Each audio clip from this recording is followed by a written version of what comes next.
Who here loved being 14? A few of us, but I can see your enthusiasm. 12 to 14 was the pits for most of us. During this time, we often don't feel valued or heard. As young adults, we're seeking to belong. And when I was 14, I would have joined anything that came along. If a tiny little clown car had pulled up and asked me to jump in and join the circus, I would have gladly gotten in and closed the door.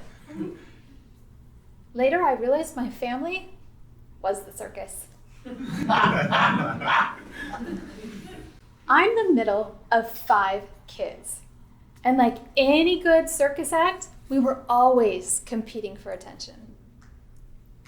My home was always busy.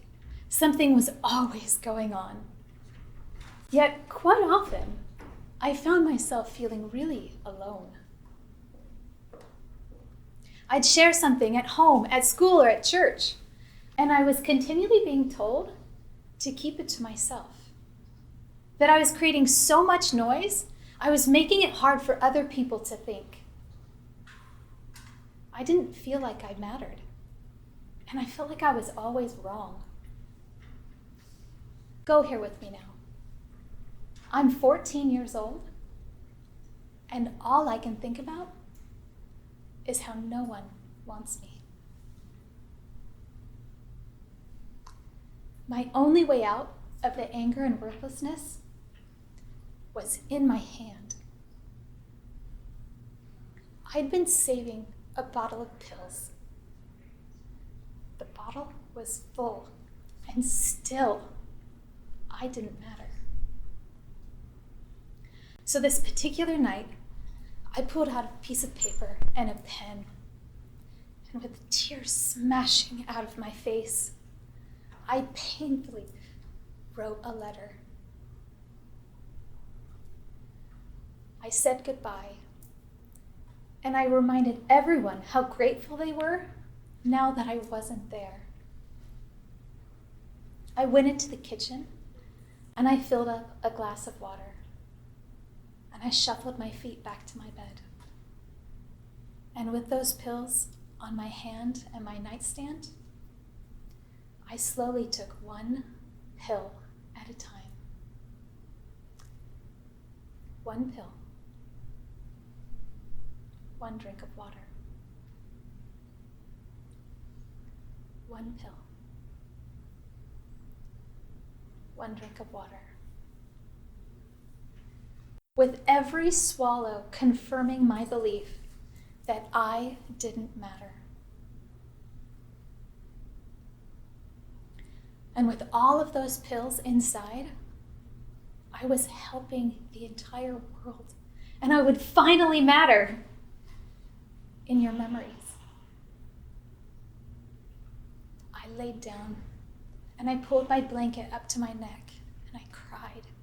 And I cried, just confirming to myself how I was doing such a good job and I was helping everyone. I was adding value. I was helping humanity. No more anger, no more fighting, no more craziness. And all of a sudden, a thought hit me. I was working so hard. All of this torture I was putting myself through was going to help everyone but one person. My mom. She'd think it was something she'd done. She'd think it was her fault, and she'd have unanswered questions. And I couldn't leave it like that. I changed my plans, and I decided to head in, let her know everything would be taken care of, and then come back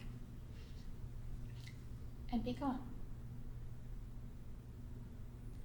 So I got out of bed, and I left my room past my sister's beds, out past the couch, past the table, and down the hallway, past my brother's room, and past the bathroom, and into my parents' room. And there she was, laying on her side. And I tapped her on her shoulder, and she looked back at me. And I leaned down and I whispered, "Mom, I'm sorry to wake you. I just took a bottle of pills, so I won't be here in the morning. I wanted to let you know it's not your fault, and I love you. Goodbye." And I went to walk out when she said, "Okay, I love you too." And I thought she was going to roll back over and go to sleep. But she got out of bed and she said, "Let's go." And for the next few hours, she held my hand as I sat in a hospital bed, vomiting into a little gray bucket.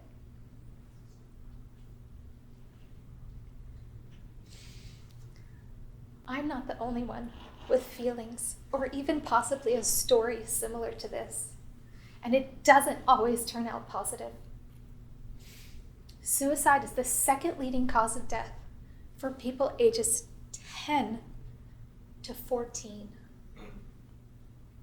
In psychology, there's a term for our need to matter. It'll sound obvious once you hear it. It's called mattering.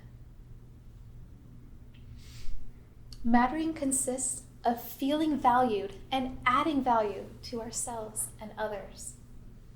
When I got home from the hospital, I wasn't able to see a professional, but my mom did start talking to me. She started asking me questions, and she listened to my answers in a different way than she'd ever listened to me before.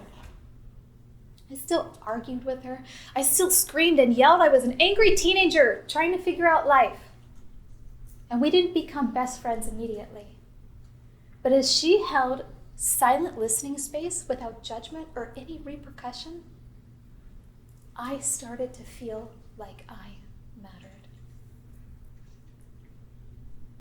Listening is important. In the book, The Psychology of Mattering, Understanding the Human Need to be Significant by Gordon Flett, it said, "For teens, a sense of mattering in the community is crucial for healthy development. The more teens feel they matter, the better their academic records, their engagement in school, the higher their percentage and their participation of involvement in community events. And get this, the lower the risk of suicide." And according to researcher Professor Gregory Elliott, who wrote the Mattering Index, it's a set of 24 questions used to help people understand how others feel about them and see them.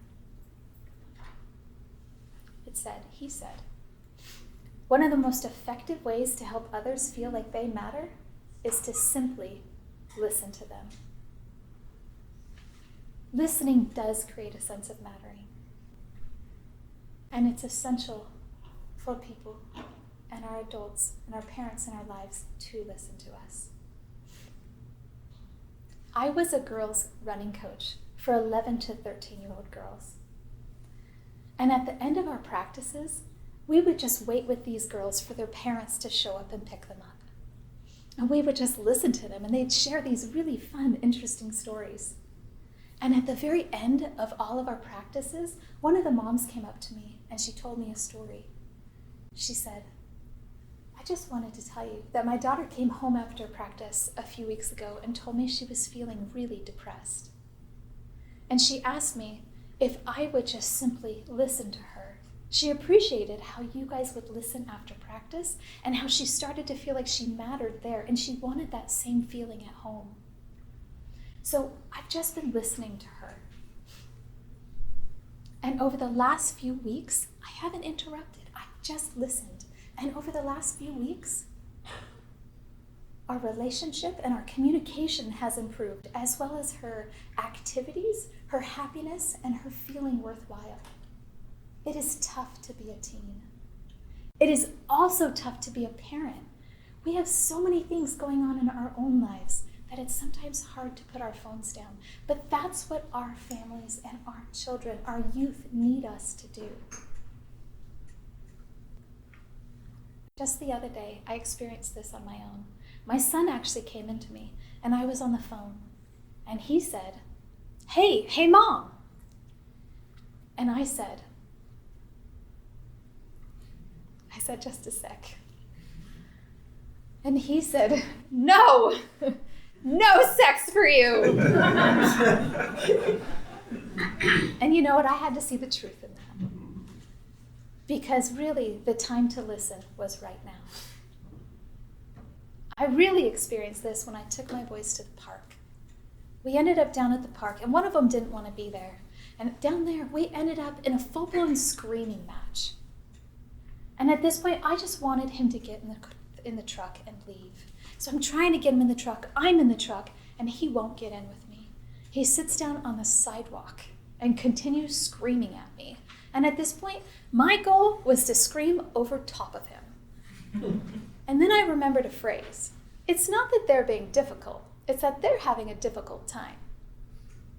It's not that they're being difficult. It's that they're having a difficult time. And I realized he was having a difficult time. So I turned off the truck. I got out and I walked around and I sat down. And just like my mom did all those years ago, I listened. He screamed, he yelled, he told me what he was thinking and feeling and what he was going through. And when he felt like he mattered to himself and to me, he said, let's go. As a parent and coach, I've come to realize that one of the best things that we can do for our youth, for our children, is to allow them the space in our heads so they can talk and process what's going on in theirs. Listening, again, it does create a sense of mattering. Active listening is the type of listening that helped my mom become a better listener after that particular night. There's 4 simple steps to becoming an active listener. 1, pay attention. Put your thoughts aside and focus on theirs. 2, show that you're listening. Nod your head. Let them know. Make a sound. Go, Say a tiny phrase back like, thank you, or I see, I understand. 3, provide feedback. Staying on their topic. And 4, defer judgment and respond appropriately. Staying focused, again, on exactly what they're talking about.